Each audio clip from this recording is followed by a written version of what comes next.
Sup, students? Welcome to With You, where we seek to grow deeper in our relationship with God, because even though we're not with you, we're with you.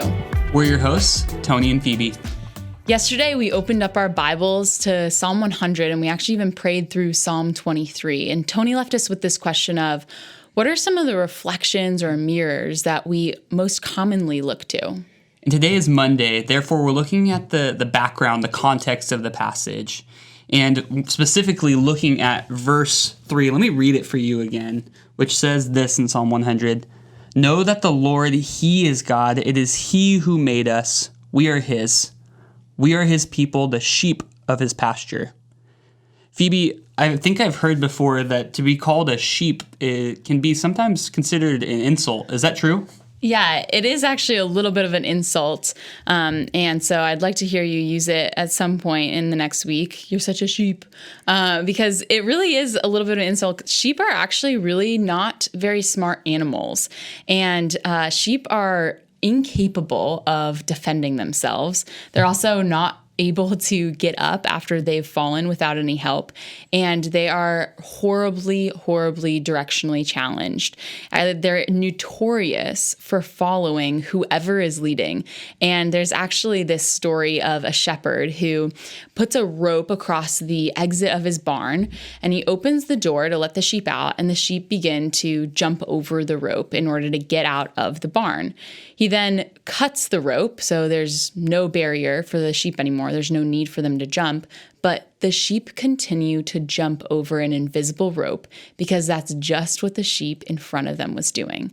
It's amazing. It's the epitome of leading, of following whoever is leading, even when you don't know why you're doing what you're doing. And isn't that just like us, right? Don't we to buy the shoes that everyone is already wearing? Don't we adopt the opinions of someone influential on social media? And I know even for myself, I often even follow just as quickly. I'm driving just as fast as the person who I'm following on the freeway. We are so much like sheep. I've heard a rumor even that sheep are willing to follow after the sheep in front of them, even off a cliff. Yeah. It sounds like the job of a shepherd would be to keep sheep from doing really dumb stuff like that. Yeah, that's exactly right, Tony. They are the ones to keep sheep from running off of the cliff unnecessarily. Shepherds are actually really important to sheep because of that, because sheep are pretty directionally challenged and they follow whoever is leading. And sheep are amazing. They have a redeemable quality about them that they know the voice of their shepherd, not just any shepherd, but actually specifically the one that shepherds their flock, which is so cool because the shepherd is the one to protect them when they're in danger. The shepherd is the one who helps them get up when they've fallen. And the shepherd is the one who guides and leads them in safety. So the shepherd is a really, really important part of a sheep's life.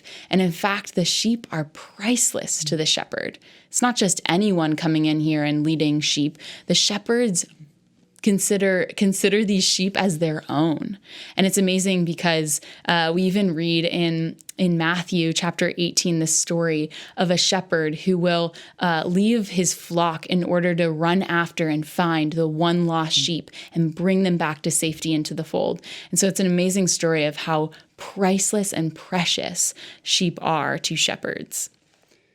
So the question is God the only shepherd? Or are there maybe other shepherds in the world that we can follow as sheep? Yes and no. There are other shepherds. There are other voices, other things that we can be following that are leading. But the truth is that God is the only good shepherd. God is the only one who has the wisdom and power to protect us. God is the only one who is capable of actually leading us to becoming and being our fullest selves. God is the good and perfect shepherd.